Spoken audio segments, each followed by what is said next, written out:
오라 우리가 여호와의 성경이 읽어지는 라디오 강좌.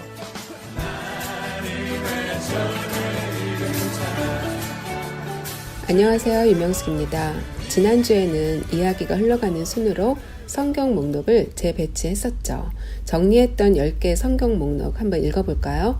창출, 민수, 삿삼왕, 데라느. 역대기에는 창세기부터 이스라엘의 전 역사를 담고 있기 때문에 이렇게 길게 읽으시면 됩니다.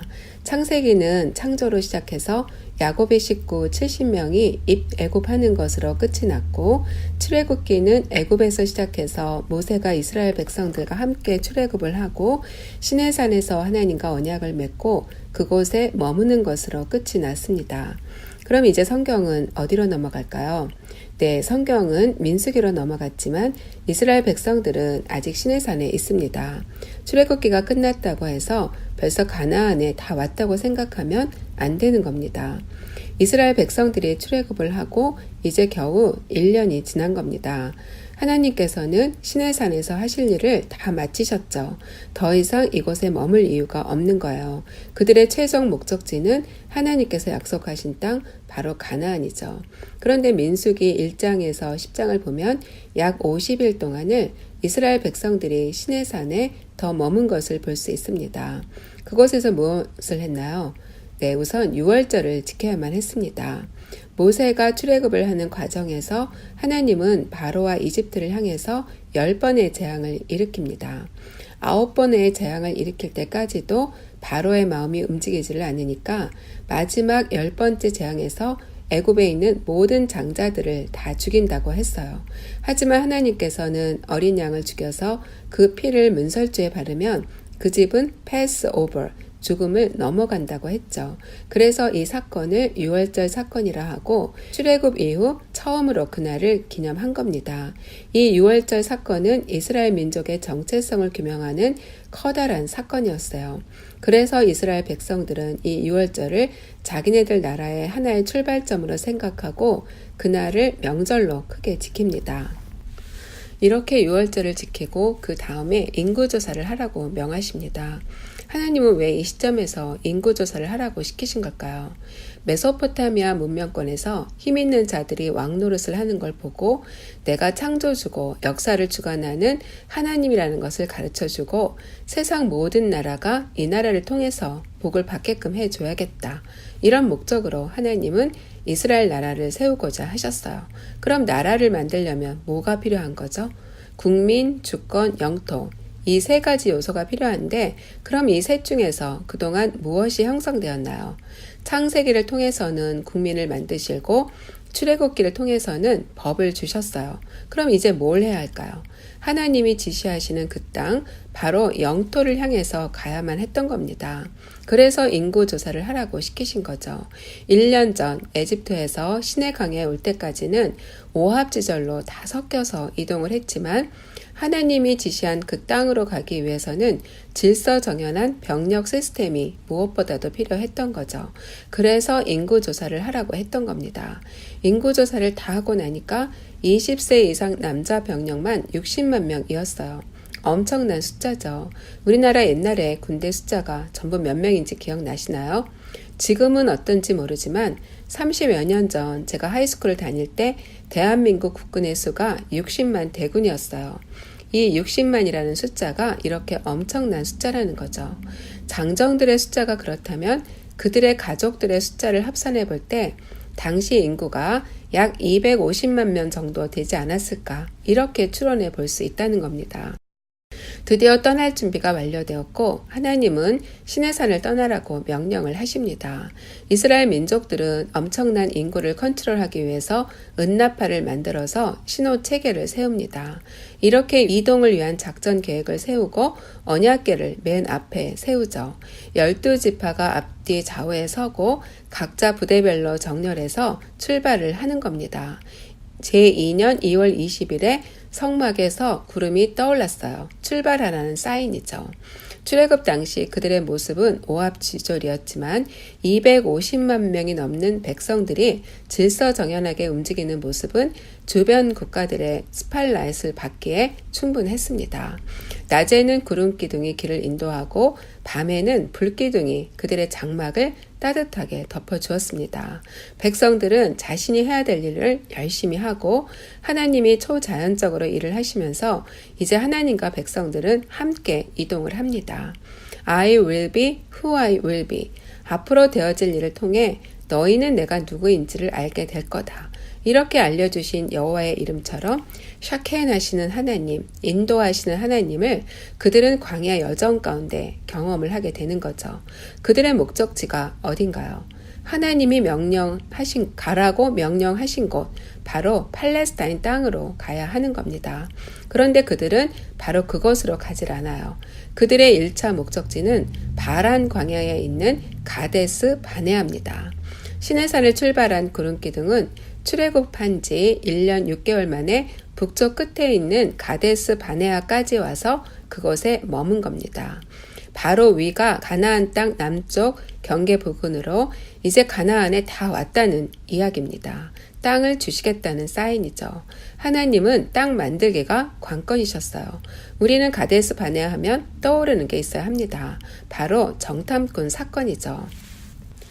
팔레스타인 땅으로 가라고 하셨는데 그 땅은 비어있는 땅이 아니고 이미 누군가 살고 있는 땅이었죠. 그 땅이 어떤 땅인지를 먼저 정탐을 해야 했던 겁니다. 그래서 모세는 각 지파별로 한 명씩 뽑아서 전부 12명의 정탐꾼들을 가나안 땅으로 올려보냈습니다. 12명의 정탐꾼들은 40일 동안 가나안 구석구석을 돌아보고 내려와서 보고를 하죠. 그런데 그들의 보고가 어땠나요?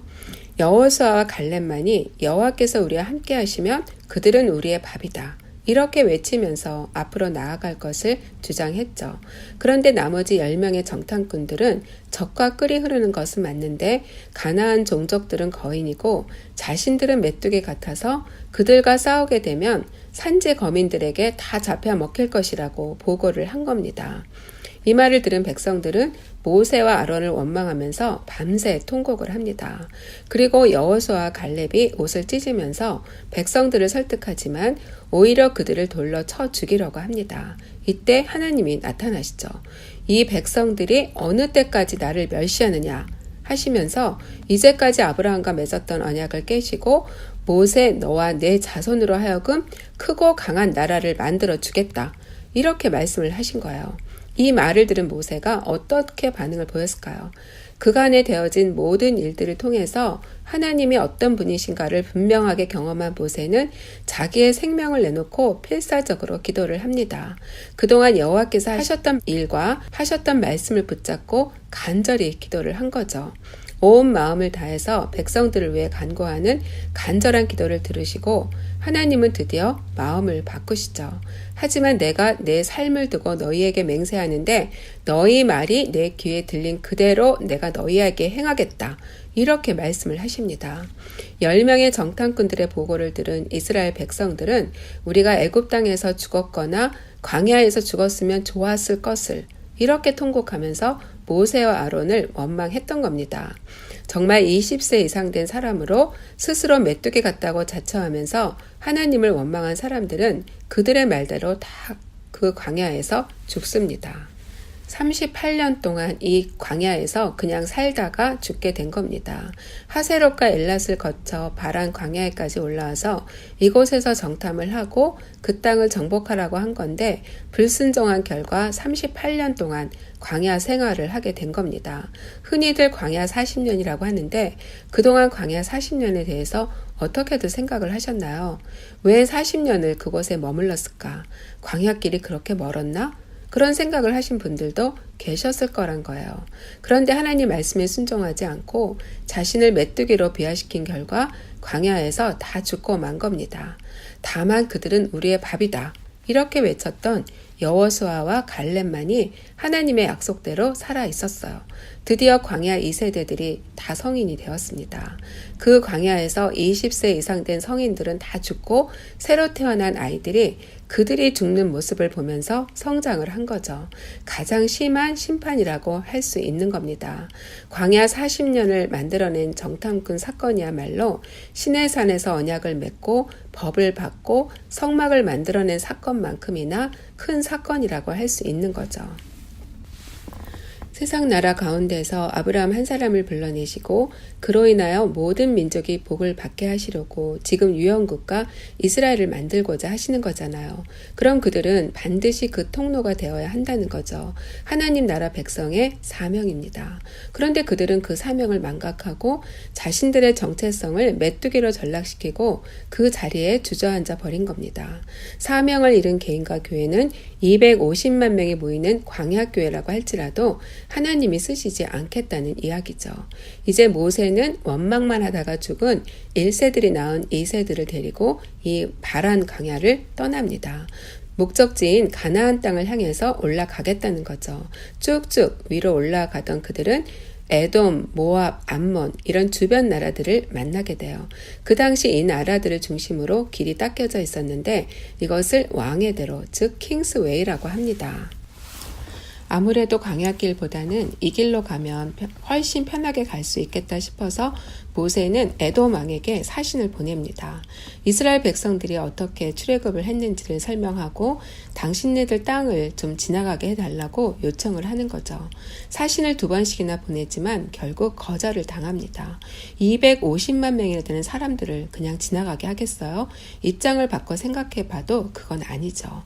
그런데 하나님은 그들과의 전쟁을 원치 않으셨어요. 그래서 그들은 광야길 변경 지역으로 쭉쭉 올라갈 수밖에 없었죠. 그런데 마냥 위로만 올라갈 수 있나요? 가나안은 요단 서편 쪽에 있기 때문에 언젠가는 왼쪽으로 꺾어서 갈 수밖에 없었던 거죠. 그때 만난 나라가 아모리예요. 그래서 아모리하고는 전쟁을 할 수밖에 없었고 그렇게 차지한 땅이 요단 동편 땅입니다. 그런데 여기서 커다란 사건 하나가 터지는데 발락과 발람 사건입니다. 이 사건은 민수기 22장에서 24장까지 석 장에 걸쳐서 다룬 아주 중요한 사건이었습니다. 당시 요단 동편 땅에서는 아모리가 가장 힘이 센 나라였는데 이 나라를 이스라엘이 점령하고 밑으로 치고 내려올까봐 에돔과 모압이 겁이 났던 거죠. 왜냐하면 좀 전에 이스라엘이 위로 올라올 때 길을 내주지 않았잖아요.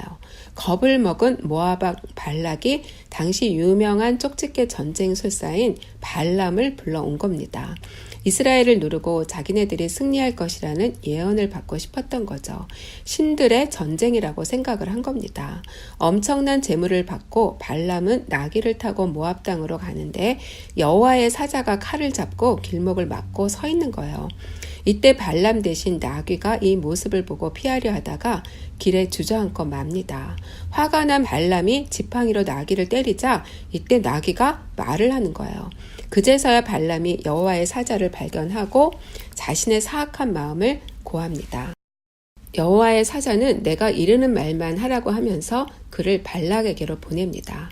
발락은 발람이 오자 이스라엘 백성의 진 끝까지 보이는 산당에 올라가서 번제를 드리고 예언을 하게 하죠.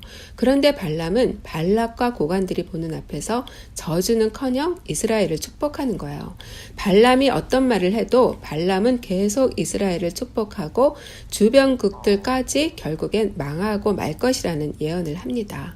이런 발람 사건이 민수기 끝에 길게 소개된 이유는 가나안을 정복하기 전에 그 땅에 들어가서 접하게 될 종교가 무엇인지를 보여주고 가나안 백성들은 이방술사나 바알과 아세라 종교들이 건드릴 수 없는 아주 독특한 민족이라는 것을 보여주는 하나의 의미 있는 사건이라고 볼 수 있습니다. 이제 모세가 점령한 모압 평지에서 어떤 일들이 일어났는지를 보겠습니다. 첫 번째 사건이 바알볼 사건입니다. 아까 발람이 축복의 말을 한 건 하나님이 그 입에 할 말을 넣어주었기 때문에 그렇게 했지만 복채를 많이 받은 발람은 돌아갈 때 발락에게 하나의 정보를 제공합니다. 모압 여인과 미디안 여인들을 동원해서 이스라엘 남자들을 유혹하게 하고 하나님의 저주와 심판을 받게 만든 거죠.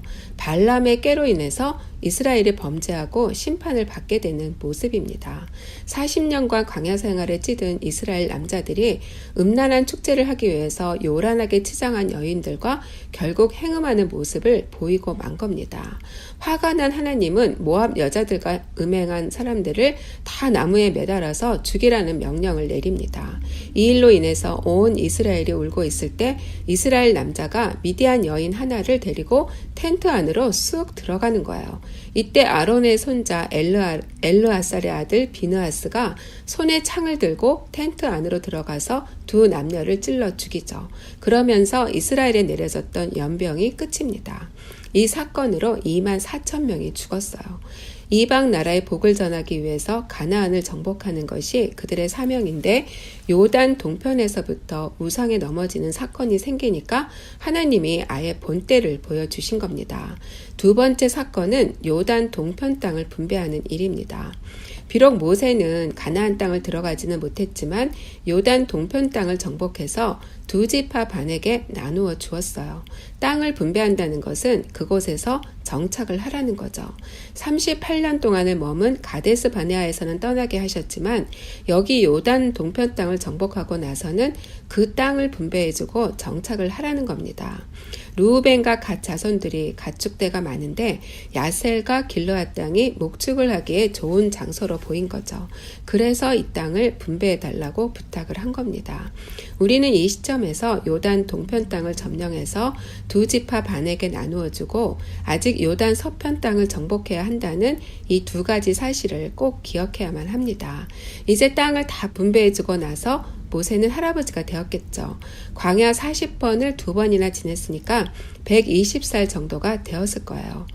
모압 평지에서 일어난 세 번째 일은 광야 2세대들에게 신명기 설교를 베푼 사건입니다. 광야 2세대들은 지나온 과거 역사를 잘 모르기 때문에 요점 정리를 해서 알려주고 오고 오는 후손들도 이스라엘의 과거 역사를 알아야 하기 때문에 하나님은 모세에게 그것을 기록하라고 명하십니다. 이렇게 해서 신명기가 기록된 겁니다. 신명기는 한마디로 모세의 고별 설교죠. 지금까지 있었던 일과 또 가나안 땅에 들어가서 해야 할 일들을 전부 종합해서 총체적으로 요점 정리를 하고 제40년 11월 첫날에 이 설교를 시작한 거죠. 요단강을 건너기 70일 전이었어요. 그럼 이 신명기의 내용과 핵심은 무엇일까요? 하나님만이 창조주고 참 신이라는 사실을 확인시켜 주는 것이었어요. 왜냐하면 그들이 가서 정복해야 될 땅은 바알과 아세라 우상이 가득한 곳이기 때문에 이스라엘 백성들이 그들에게 가서 하나님만이 참 신이라는 것을 선포하고 그들로 말미암아 복을 받게끔 하는 것이 그들의 사명이었기 때문이죠. 아브라함과 이삭, 야곱과 맺은 약속을 상기시키면서 최근까지의 역사를 정리해주고 있습니다. 그리고 이제 점령할 가나안 땅에 들어가서 지켜야 될 규례들에 대한 중요한 정보를 요점 정리해주고 있습니다. 6월절과 시내산 언약을 회상하면서 광야 1세대들에게 했던 이야기를 다시 하는 거죠. 그리고 마지막 부분에 그들에게 결단을 요구하면서 요단강을 건너자마자 돌비를 세우라는 구체적인 프로젝트를 줍니다. 우리가 삶의 중심에 말씀을 두고 이 말씀에 순종하는 사람은 그리심 산에 서 있는 사람처럼 축복을 받고 그렇지 않은 사람은 에발산에 서 있는 사람처럼 저주를 받는다는 거예요. 정말 여호수아는 나중에 요단강을 건너가서 돌비를 세우고 단을 쌓으면서 모세가 명한 대로 축복과 저주의 율법을 낭송합니다. 예스 아니면 노, 선택은 백성들이 하는 거죠. 하나님은 시내산에서 광야 1세대들과 언약을 맺은 것처럼 이제 모압 땅에서 광야 2세대들과 다시 언약을 맺습니다. 할 일을 다 마친 모세는 여호수아를 후임자로 세우고 기록된 율법을 매 7년마다 백성에게 읽어주라는 규례를 정합니다. 이렇게 인생의 막을 내린 노종 모세는 성경의 무대에서 사라집니다. 오늘 민수기와 신명기를 공부했는데 어떤 부분이 기억에 남으시나요? 퀴즈 하나를 내겠습니다. 모압 평지에서 일어난 사건이 3가지가 있다고 했는데 그 사건이 무엇인지 아시는 분은 지금 바로 전화를 주세요. 847-296-1125 847-296-1125 2개 이상 맞추시면 됩니다. 감사합니다. 다음 주에 뵙겠습니다. 성경이 읽어지는 라디오 강좌. 이해실 사모의 성경이 읽어지는 성경 일독학교 구약반이 6월 28일부터 매주 목요일 오전 10시 K라디오 공개홀에서 12주간 진행됩니다. 신청 및 문의 유명숙 권사 847-208-0640으로 연락하시기 바랍니다.